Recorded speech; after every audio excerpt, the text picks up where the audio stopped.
Olá, friozinho chegando aqui no sul do mundo, né? E nós hoje começamos mais um vídeo aqui para o nosso canal, seja bem-vindo. Hoje esse é um canal que a gente fala de poesia, de literatura, de temas de interesse geral da vida. Se você achar interessante, achar que a gente, o conteúdo desse vídeo, o conteúdo desse canal possa contribuir para o seu desenvolvimento pessoal, para o seu crescimento como ser humano, pense em se inscrever no canal, apertar o sininho aí para você receber as notificações sempre que tiver conteúdo novo aqui no canal, e para nós formarmos aqui uma comunidade de apreciadores de ideias, e coisas interessantes da vida. Eu estou finalizando a leitura do livro Walden, ou A Vida nos Bosques, do escritor americano Henry David Thoreau. Este livro é o mais conhecido do David Thoreau, mas ele é um filósofo americano que viveu entre 1817 a 1862 e tem uma vasta obra escrita. O Thoreau é conhecido como um pensador, poeta, pesquisador, historiador, filósofo. Eu particularmente aprecio a sua obra, e este é o segundo livro do Thoreau que eu leio, mas eu aprecio a sua obra do ponto de vista do minimalismo existencial e do ponto de vista anárquico-político. Ele foi um filósofo que trabalhou muito essas duas áreas. Gosto como o autor se apresenta em sua obra através deste viés da existência humana. Mas não é sobre este viés que quero falar. Apenas quero aproveitar o gancho da minha leitura deste livro para falar sobre outra coisa, sobre a experiência de quem realmente vive o que fala. Mas não sem antes ouvir um belo poema. Você já sabe que a gente está com a participação de amigos aqui no canal, e hoje tem a participação de uma pessoa muito especial, um cara que eu aprendi a admirar pelo seu brilho, pela sua positividade, por sua forma carismática de se comunicar. Leandro Pacheco, fluminense de São Gonçalo, no Rio de Janeiro, tem um canal de podcast no YouTube que se chama Musicando com Lelê. Vou deixar o link do canal do Leandro aqui nos comentários afixados, no primeiro comentário, e também na descrição do vídeo, para que você visite e conheça o canal do Lelê, conheça o trabalho dele, vale a pena. É contigo, Lelê. Fala, pessoal da grande rede, tudo bem com vocês? Bom dia, boa tarde, boa noite, boa madrugada e boa qualquer hora que vocês estejam me escutando e me vendo. Pessoal, hoje eu trago aqui o poema Propósito do meu amigo Martos Silveira. Não diga tudo o que tens para dizer, não espere tudo o que tens para receber. Não escute tudo o que vão lhe dizer, apenas viva um dia após o outro, a cada amanhecer. Aquele que fez o sol brilhar ontem para você é o mesmo que estará na caminhada junto contigo até você vencer. Não escute tudo o que dizem, porque todos que têm algo a dizer podem não estar afinados com o teu querer. Lembre-se, o teu propósito é entre você, o teu coração e Deus. Siga em frente e seja feliz. É isso aí, pessoal. Abraços, fique com Deus e fui. Abraços, Martos. Até a próxima. Abraço, Lelê. Muito obrigado pela tua participação aqui no nosso canal, no vídeo de hoje. Foi muito enriquecedor. Gosto muito desse poema que você optou por ler. Obrigado por você abrilhantar esse momento aqui com a gente. Gente, visitem o canal do Lelê. É maravilhoso. Eu estava assistindo um podcast que ele fez com um farmacêutico. Foi uma aula. Aprendi tanto, inclusive sobre um assunto que nem é da minha área, farmácia. Aliás, eu nunca tive interesse sobre isso, mas a entrevista do Lelê, a entrevista dele foi tão boa que foi como se eu estivesse estado em uma imersão sobre o assunto. Saí com meus conhecimentos gerais muito maiores. O Lelê é um bom comunicador, vale a pena conhecer o canal dele. No livro Walden, ou A Vida nos Bosques, o autor Henry David Thoreau faz uma coisa muito interessante, o que, ao meu ver, o diferencia de muitos outros pensadores e intelectuais. Ele se retira para um ambiente bucólico e vai viver uma experiência minimalista à margem da civilização da época. Ele era filho de pai, dono de indústria, cresceu cercado pelo conforto de uma vida abastada, estudou na Universidade de Harvard e tornou-se um pensador que se contrapunha às nuances da vida política e cultural do seu tempo. Mas não foi uma contraposição cultural à moda dos intelectuais de internet, por exemplo, de hoje. Thoreau vivenciou na prática aquilo pelo qual se dedicou a estudar e a defender. E isso o fez a tal ponto de ter sido preso por não pagar seus impostos pessoais na época, porque era contra, ou se posicionava contra a guerra dos Estados Unidos, uma guerra dos Estados Unidos contra o México, e ele entendia que quem financiava essa guerra eram os impostos que eram pagos pelas pessoas, pelos cidadãos americanos. Também, segundo ele, não queria financiar o Estado escravocrata da época, que estava vigente na época. Então ele parou de pagar seus impostos, acabou sendo preso por isso. Como percebe, muito diferente dos ativistas de internet ou de sofá que temos hoje em dia, que defendem causas das quais não se sujeitam a viver por elas. Thoreau fez diferente. Thoreau é um filósofo que viveu na prática, viveu na pele a experiência daquilo que ele pregava, daquilo que ele defendia. E levou isso ao extremo para a sua vida. Foi viver na prática isso, abrindo mão de todos os confortos que poderia ter. O livro Walden relata justamente a experiência dele em construir uma pequena cabana isolada às margens do lago Walden, no meio da floresta. Não que ele se isolou socialmente completamente. Ele vivia uma vida social, continuou vivendo uma vida social normal, mas ele fez um experimento pessoal por um determinado tempo, indo viver na prática a sua tese minimalista existencial, e o livro relata essa experiência. Há uma diferença silenciosa e decisiva entre falar sobre uma vida e realmente vivê-la. No nosso tempo, ideias circulam com enorme velocidade, opiniões são publicadas em segundos, defendendo causas, valores, princípios. Comentamos, compartilhamos e reagimos instantaneamente. Mas, no meio desse fluxo, permanece uma pergunta simples. Aquilo que dizemos encontra morada no modo como vivemos? Essa pergunta atravessa o tempo e ganha força quando encontramos a experiência de Walden, ou A Vida nos Bosques, de David Thoreau. O livro, que foi publicado em 1854, não é apenas um conjunto de ideias sobre simplicidade, liberdade ou autonomia. É um relato de uma experiência concreta. Thoreau não escreveu primeiro para depois experimentar. Ele não teorizou algo que depois fosse pôr em prática, mas ele pôs em prática para depois teorizar, para depois escrever sobre. Ao se instalar às margens de Walden, Thoreau buscou uma espécie de laboratório existencial. Construiu com as próprias mãos uma cabana na qual passou seus dias por um longo período. Plantou parte do que comia, organizou a vida com poucos objetos, reduziu despesas, diminuiu o ruído da vida moderna na época, e seu objetivo não era fazer da pobreza uma virtude romântica, nem propor fuga do mundo. O que ele desejava era descobrir o que realmente era necessário para viver. Em um dos trechos mais conhecidos da obra, Thoreau diz que foi para os bosques porque queria viver deliberadamente.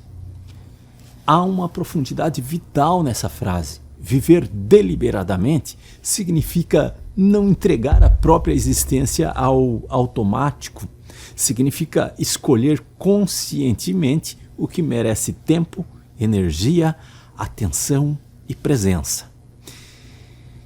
Talvez seja justamente aqui que o livro continue tão atual em nosso tempo. Hoje fala-se muito sobre desacelerar, fala-se sobre saúde mental, consumo consciente, equilíbrio, presença, autenticidade. No entanto, muitas vezes essas palavras permanecem confinadas apenas ao discurso, tornam-se belas confabulações que não atravessam a rotina do dia a dia, não reorganizam os nossos hábitos do dia a dia, não alteram as nossas prioridades, não influenciam nas nossas prioridades. E é uma forma moderna de contradição quando defendemos publicamente aquilo que não vivemos e não cultivamos na nossa vida intimamente. É nesse ponto que a experiência de Thoreau adquire força moral. A sua autoridade não nasce apenas da inteligência, mas da coerência, do pôr em prática na vida. Ele testou na própria vida aquilo que propunha aos outros. Não falava de fora, falava a partir do chão da experiência da sua vida. E isso é óbvio que não significa idealizar a sua experiência particular como um modelo universal para os demais, porque nem todos devem viver numa caverna, nem todos devem plantar feijões para sobreviver ou se retirar da cidade. O livro Walden está em outro lugar, mostrar que ideias só ganham densidade humana quando passam pela prova da existência. A vida concreta é o lugar onde as convicções deixam de ser abstratas. E esse tema se torna ainda mais relevante quando olhamos para a cultura contemporânea, por exemplo. Vivemos em um tempo de intensa produção de posicionamento. Todo mundo se posiciona sobre tudo. Há uma facilidade inédita para opinar sobre tudo. Nunca foi tão simples declarar adesão a isso ou aquilo, a causas sociais, a causas políticas, ambientais, morais ou culturais, né? Mas também nunca foi tão fácil confundir manifestação com transformação de vida. Daí surge a figura que popularmente chamamos de ativista de sofá. Você já deve ter ouvido esse termo, né? Que não se trata de desprezar o debate público, né? A opinião, o direito à liberdade de expressão, o direito à opinião de cada um. Ela é importante, mas o problema aparece quando o engajamento se encerra apenas nesse gesto simbólico de falar, de se posicionar e não de vivenciar aquilo. Quando a consciência moral encontra satisfação apenas na declaração pública, sem se traduzir na prática cotidiana da vida da gente, há uma diferença entre defender simplicidade e entre rever o próprio padrão de consumo, por exemplo. Há uma diferença entre defender justiça social e examinar a maneira como tratamos as pessoas mais próximas, por exemplo. Há uma diferença entre falar sobre presença e entre permanecer permanentemente distraído, muito comum no nosso tempo, né? Nesses casos, o discurso está funcionando apenas como um substituto da experiência, ou seja, a fala ocupando o lugar da transformação real, ou da vivência real, ou do viver realmente, né? E essa crítica não vale apenas para o ativismo, ela também alcança certa intelectualidade contemporânea. Há pensamentos sofisticados, vocábulos refinados, análises complexas e referências abundantes, né? Referências abundantes para embasamento dessas ideias. Tudo isso tem um valor. A inteligência é uma forma importante de serviço ao mundo, mas existe um risco. Quando a reflexão perde contato com a vida real, ou seja, quando a inteligência não é seguida da prática, essa mesma inteligência pode se tornar elegante e meio estéril, né? Não produzindo nada. A experiência humana, ela tem uma pedagogia que nenhuma teoria substitui. Há coisas que só se aprendem convivendo, tentando, errando, sustentando consequências, reorganizando os hábitos e enfrentando os problemas e os limites concretos de uma vida real. Thoreau sabia disso. Sua filosofia tinha corpo, tinha rotina, tinha manhã, tinha trabalho, tinha silêncio, tinha plantio de feijão, tinha convivência com a natureza, tinha observação. E é aqui que a leitura de uma outra obra chamada Modernidade Líquida, ou também Tempos Líquidos, que eu tenho aqui em casa, mas não está aqui à mão. Vou colocar a imagem desses livros aqui no vídeo para você ver.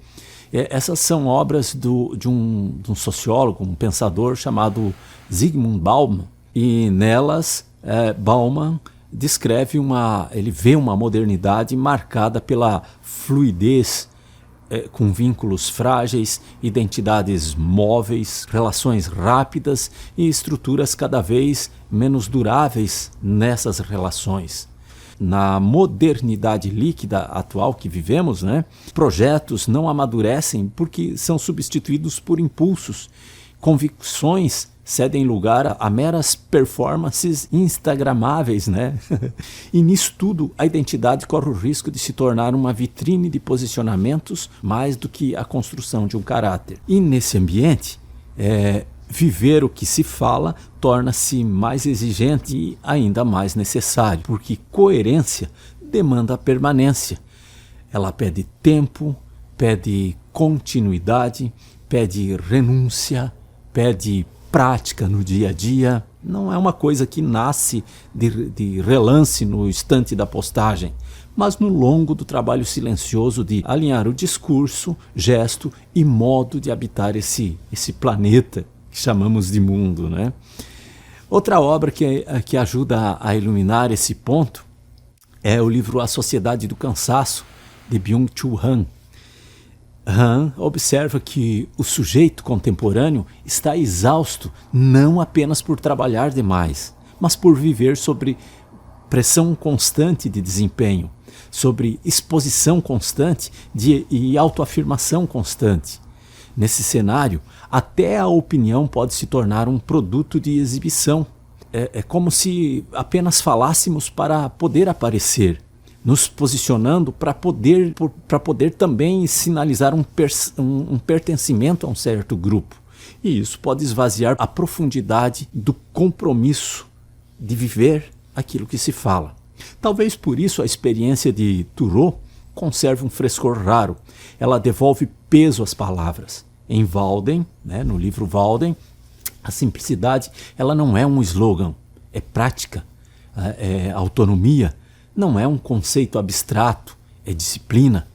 Liberdade aqui não é apenas uma retórica, é um rearranjo concreto de uma experiência de vida. Porque a verdade de uma ideia não aparece apenas no que defendemos, mas no que sustentamos quando ninguém está olhando. E isso é muito importante. Sustentar ou viver aquilo que se fala, mas ter a experiência de viver aquilo quando ninguém está vendo. Isso é verdade. Talvez em nossa época não precisemos ir para um bosque, ao lado de um lago, isolado em algum bosque. Mas talvez precisemos sim de algum tipo de bosque interior, um lugar de autoexame, silêncio e sinceridade, um espaço onde nós possamos distinguir o que apenas repetimos porque ouvimos e achamos bonito, do que aquilo que vivemos e que realmente significa para a nossa vivência.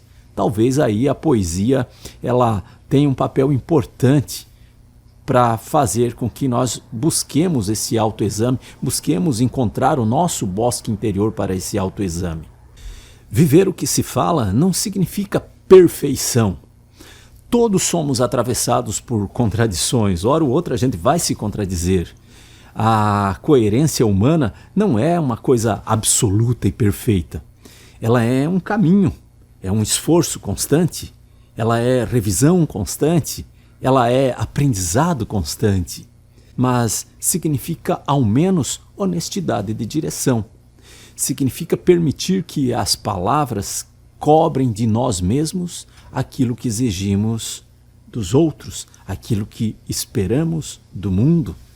E talvez seja justamente aí que uma vida começa a ganhar densidade de sentido. Quando o discurso deixa de ser um ornamento apenas, quando a ideia desce para o parquinho da prática, né? Para o parque da prática, quando a fala encontra morada no cotidiano da vida da gente, quando aquilo que defendemos finalmente se transforma em maneira como vivemos.